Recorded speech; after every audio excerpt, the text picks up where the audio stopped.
Gamecocks fall to the Tigers 16-7 as the 2023 season officially comes to an end. And let me start off, guys, by saying this. And I'm speaking objectively when I say this for both South Carolina and Clemson fans. I think both fan bases can agree on this.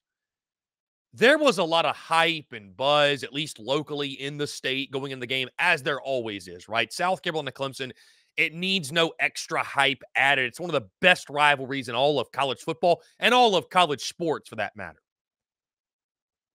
With that being said, objectively speaking, that was one of the most boring and unentertaining Palmetto Bowls in history. Certainly one of the most boring and unentertaining that I have ever witnessed. South Carolina with 1 offensive touchdown. Clemson with 0 offensive touchdowns. A punt fest, back and forth, back and forth. A game that set offensive football back 100 years. I think both sides can agree. That stunned me, how porous of a game that was, to the point where you got to the third and fourth quarter and you're just like, the emotion had almost run out because there was not even hardly a drip of excitement in that game. It was truly the battle of 2 mediocre football teams in 2023, and somebody had to win. So I was stunned by that. I was stunned how unenergetic a rivalry game could feel. Like, honestly, it was a weird feeling.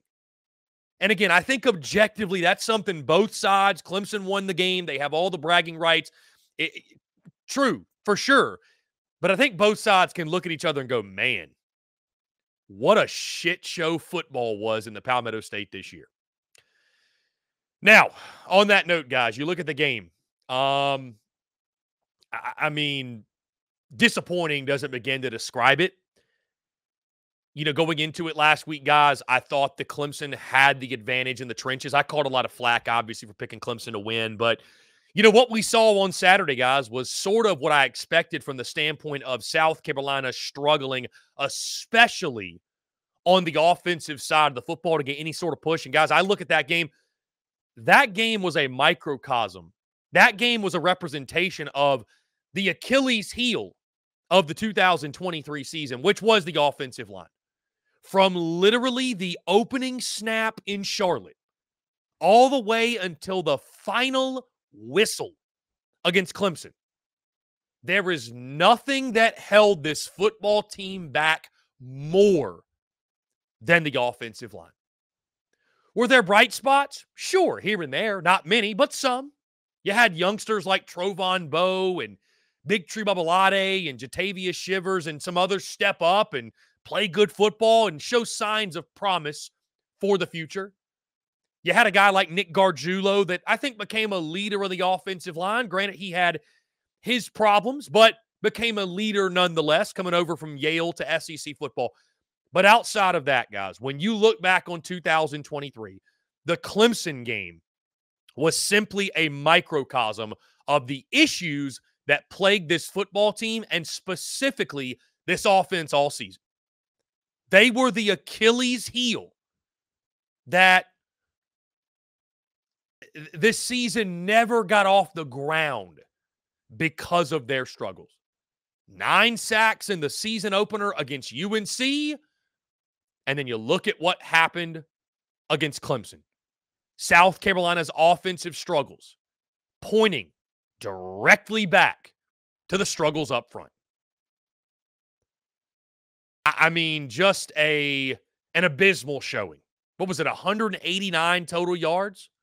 Here we go. I've got the stats up now. I had the wrong game pulled up, believe it or not. South Carolina, let's see. Offensively in this game, 169 yards in the ball game. 112 yards through the air. And guys, just 57 on the ground, 2.4 yards per carry. But guys, That's who South Carolina was this year. That's who the offensive line was. And I guess that is really disappointing to think about. That, we talked about coming in this season that, one of the things you know about South Carolina coach teams or Shane Beamer coach teams in Columbia, they're going to get better as the season goes. And sure, South Carolina was able to beat Jacksonville State, Vanderbilt, and even Kentucky late in season. But at the end of the day, they could not overcome the deficiencies that haunted them from the very beginning. And that is ultra disappointing. That is ultimately disappointing. Guys, you look at Spencer Rattler, and my take is this, guys, he can only do so much. I mean, you look at the game, guys, the stats aren't great. 16-32, had a pick in the ball game, 112 passing yards, a terrible way for him to go out. And by the way, guys, give Clemson's defense a lot of credit. I know many fans, many of those wearing garnet and black aren't going to want to do that, but give those guys a lot of credit. I mean, Clemson may not be what they used to be, but that defense is still elite at all three levels. The defensive front, the linebackers, and even the secondary, they're all elite, guys. Clemson's defense shut down South Carolina, and you have to give a lot of credit to the Tigers and Wes Goodwin and that entire coaching staff with them. I mean, South Carolina had no answer. At any point, they had no answer. Clemson's physicality, their athleticism, their talent in the front seven, that was the biggest difference in this ball game. And Spencer Rattler, again, had no answer. But again, another microcosm of the season where you're asking him to do so much and to be Superman. And he was Superman last year up at Memorial Stadium. He was Superman for South Carolina. But the task was even more daunting this year.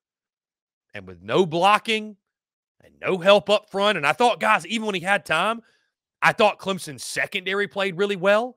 I will say that I thought the Gamecocks had some inexcusable drops, right? Nick Harbor had a drop. Amarian Brown had a drop. Like, guys are dropping footballs left and right. It was out of sync all night long. Xavier Legette, guys, moving to him. I thought for the most part he got shut down. We talked about that matchup all week long. Nate Wiggins against Xavier Legette. Give Wiggins credit. I thought he won the battle. I mean, I know Legette had a couple, and a great player like Xavier Legette's going to get a couple. 6 for 68. But for the most part, he was not that dominant impact guy. And we talked about it going into Kentucky, going into this game, going into every game, that for South Carolina to have any sort of offensive success, those two guys had to be clicking, Spencer Rattler and Xavier Legette. That dynamic duo had to be clicking. And guys, you're just not going to beat a football team, a team with a competent defense, as this season showed us, with one guy. You just can't do it. You just can't do it. I mean, guys, you think about it. And we're going to look back on the 2023 season as a whole tomorrow. But every time South Carolina played a defense that was worth a damn, they got shut down. Every time. Every time they played a defense that was worth a damn, South Carolina got shut down. And that was the case yet again on Saturday. When you have a game like this, guys, as it should, by the way, play calling, the usage of personnel, these are all things that reared their ugly head yet again and have been questioned relentlessly since Saturday night. And with all the credit I just gave Clemson defensively, how good they are, that offensive output at home at night in front of a packed Williams-Brice Stadium, which my heart goes out to Gamecock Nation. I empathize with Gamecock Nation because Shane Beamer complained about the student section. He complained about fans leaving early. And Gamecock Nation answered the call. But you know who didn't? The football team. And the offense specifically.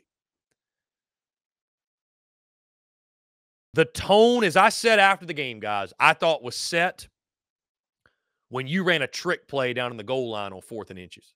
When you knew beyond a shadow of a doubt, we are not physical enough. We are not man enough to gain a yard. We're not man enough to gain an inch unless we run some smoke and mirrors trickery.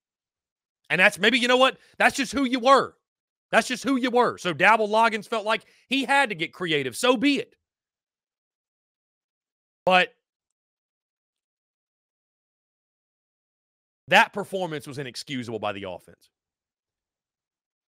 Not just Loggins. The performance of the players themselves. The execution was inexcusable. But the swing passes, the screens, the runs up the middle on first down. Guys, you went over in the first half on third down. And I know it's easy to be hypercritical of play calling after an offensive output like that. But man, and then you start to look at the numbers from the season, and you realize that South Carolina offensively, and I know that last year, guys, you had Charlotte, you had SC State, you had Georgia State. The schedule was different. But it's got to be concerning if you are a fan of the Gamecocks that the offense statistically was better last year. The record was better. Everything was better about the offense. I am not sitting here saying fire Dabble Loggins, but what I am telling you is this: the jury's still out. I don't think it's for certain. Dabble Loggins, the only thing I'm confident in saying right now, right? And this was a hiring that I was very critical of. I got blasted by Gamecock Nation for my takes on it, and look where we sit now. I mentioned over the summer, guys, that I felt like, you know what? Fans are going to realize Dabble Loggins was an upgrade from Marcus Satterfield. But not even Steve Spurrier could scheme around that offensive line and what he had to work with. That being said, though, I think the jury's still out. When you close out the season with that type of performance, when you field the type of performances that you had throughout the season, where anytime you played a defense worth a damn, you got shut down. I mean, guys, you talk about personnel. Was Nicholas Harbor really developed this year? Did he come on strong end of year? Was like, there's the talent that, you know, you're featuring Luke Doty as one of your top options on the offensive side. All due respect to the kid. I mean, you question personnel. You question the play calling. Just an inexcusable performance offensively. I don't care who you're playing. You give Clemson all their credit on defense, but I mean, a disgusting performance. Now, who it wasn't a disgusting performance by, and my goodness, they deserve so much credit, the South Carolina defense. Hell of an effort. Did everything they could to keep South Carolina in that football game. And by the way, let me go back to this with the offense because I've seen some of these comments. Guys, I wish I could come on these airwaves and tell you, man, South Carolina got housed, man. That was a forward pass, man. That scoop and score, that was BS. ACC refs this, ACC refs that. Guys, the officiating was suspect in that ball game. There is no question. But that was a backwards pass. 110% as somebody who was watching it on TV, who saw every replay they showed, that was 100% a backwards pass. I'm sorry to tell you. And again, that also set the tone of the comedy of errors we witnessed for the 3 hours plus or so after that play took place. Anyways, back to the defensive side. Clayton White, his entire coaching staff, because I know the question is going to be, what should South Carolina do with Clayton White? We can have that conversation tomorrow when we look back on the rest of the season. But in this single game sample size, hell of a job by Clayton White's unit, truly. I thought the defensive front actually made major strides this year in regards to stopping the run. It was not like years past where, you know, it felt like South Carolina was getting gashed. Granted, I say that, and Clemson ran for 219 yards, but they couldn't do much else. You gave up 319 yards overall. This game, guys, admittedly, the score wasn't nearly as lopsided, but didn't this game feel a lot like that 30-0 game in 2021? Didn't it feel like that? It just, where it was just a sloppy slugfest. Clemson's quarterback wasn't all that great, but they just kind of grinded away. Guys, Clemson did not take a snap in South Carolina's red zone until the final drive of that ball game where they needed out inside the 20. Like, think about how crazy that is, right? But 219 rushing yards for the Tigers. Phil Maffa, 19 for 89. Will Shipley, 15 for 80. I think a lot of those guys obviously came, later in that ball game when Clemson's getting those chunk yards where, South Carolina's defense is worn out, done all they could. But I thought the defense, guys, listen, if you'd have told me before that game South Carolina holds Clemson to 16 points, I'd have told you they win the ball game. I would have told you they win the ball game. Instead, the offense can't do anything for you. And, back to the offense, guys, because I feel like so much of the chatter today is about the offense because of their shortcomings. The adjustments or lack thereof by Dabble Loggins and by the offensive staff, pitiful. Just pitiful. Guys, you had, what was it? For a while, you had like 2 yards after the first quarter until you finally got in the fourth quarter and got something going. But like the lack of adjustments by Dabble Loggins and company, and I know you're handcuffed by the offensive line. I know you're handcuffed by injuries. That's a whole separate thing that South Carolina has to look at. But, man, it was pathetic. It was pathetic. And we've seen it throughout the year, the lack of adjustments on the offensive side against good defenses. Again, back to the defense, guys. The 3-3-5, I think that needs to be something that stays. So, questioning about Clayton White's future, is he willing to embrace and keep the 3-3-5? I think that'll answer the question. But, I thought South Carolina took advantage of a Clemson offense that, has not been great this year. Cade Klubnik has not been great for Clemson this year. And, I thought that Klubnik was able to make some plays with his legs. Obviously, you knew it was going to be a tough task stopping Phil Maffa, Will Shipley. But, the defense, guys, it's nothing but complimentary, right? Nicky Manwari makes another big play. Second week in a row, he makes a big interception. Guys made plays on the defensive side. Give credit. This defense was so bad about a month ago, right? We were talking about this defense and how they just couldn't stop anybody 4 straight games, giving up 30-plus points. And, the game, the irony, I guess, of things turning to where the offense was scoring points, the defense was the problem, and it's like you get one plug fixed and something else breaks. South Carolina starts to stop people on defense, but the offense can't score, and it's just one thing after another. But tip of the cap to South Carolina's defense for hanging in there, giving the Gamecocks a chance. And, again, it wasn't really till that last drive or so that Clemson was able to get the running game really going. And they did all they could. They did all they could in that ball game for South Carolina. I spoke on irony, guys, as we sit nearly a year later to 31-30, South Carolina's win over Clemson and the role that special teams played in that ball game.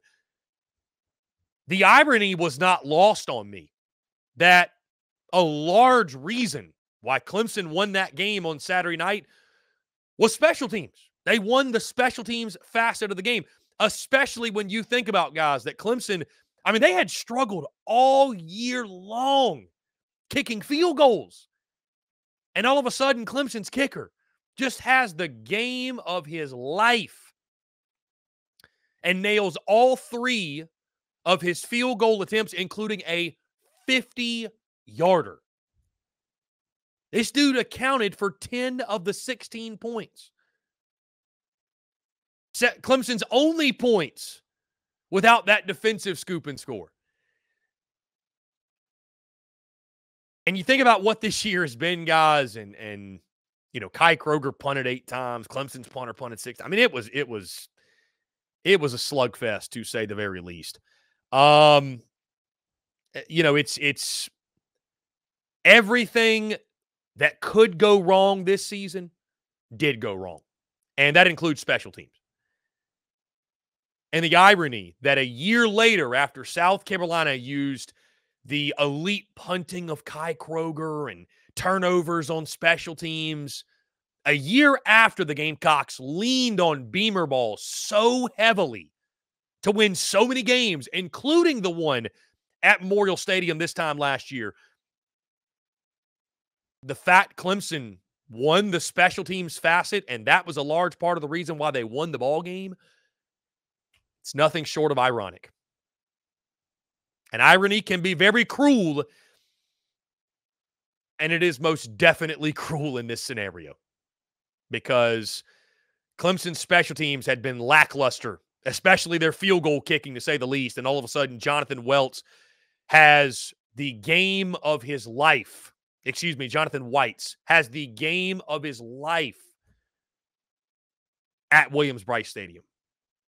And that really takes me to, guys, my final point, which is, it's funny. You don't think the Palmetto Bowl is going to be hard to talk about or break down or dissect. But when you have a game like that, I mean, that's just a difficult game to discuss one way or another. But, I mean, now that game has ended and South Carolina has finished 5-7, guys, this 2023 season was a nightmare season. Just call it for what it is. I love seeing the people on social media that get their feathers ruffled, no pun intended, but people that get upset like, well, that's just because you're negative and no, it was a disaster. 5-7 in 2023 in year 3 of Shane Beamer with Spencer Rattler, Juice Wells, all those guys back after the momentum you generated around this time last year. A disaster. Call it for what it is. And this season ended in fitting fashion. Like that was the ending that this football team and this football program, you could see it coming from a mile away, and it was the ending they deserved. Flat out, point blank. After throughout this season, the what this football team really was, and I know some folks wanted to get, it's why I had the reaction I did after the Jacksonville State game. It's why I felt the way I did after the Vandy game, where it was like, hey, good win, but let's keep things realistic. Let's keep things level-headed.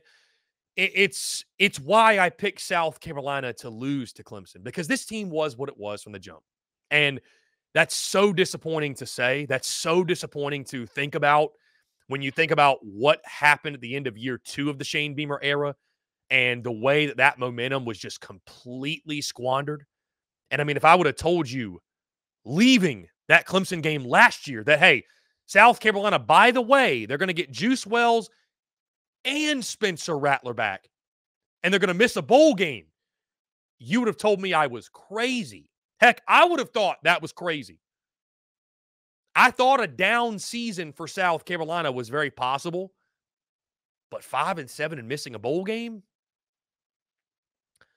I'm not even sure I had that on my bingo card, truly. So, what now? The question is, what now? Where does South Carolina go from here? And we're going to have some very real conversations this week. We're going to have some very honest conversations this week. And they're probably going to hurt people's feelings. We've already started on social media. I love how I can just pose a single question and folks unravel at the seams and all hell breaks loose. But the bigger issue is that South Carolina just finished their season 5-7. Just lost to Clemson on their home field yet again, which, guys, I tell you, this is another one that's going to probably hurt your feelings. South Carolina fans really need, and I think we did a good job of this, by the way.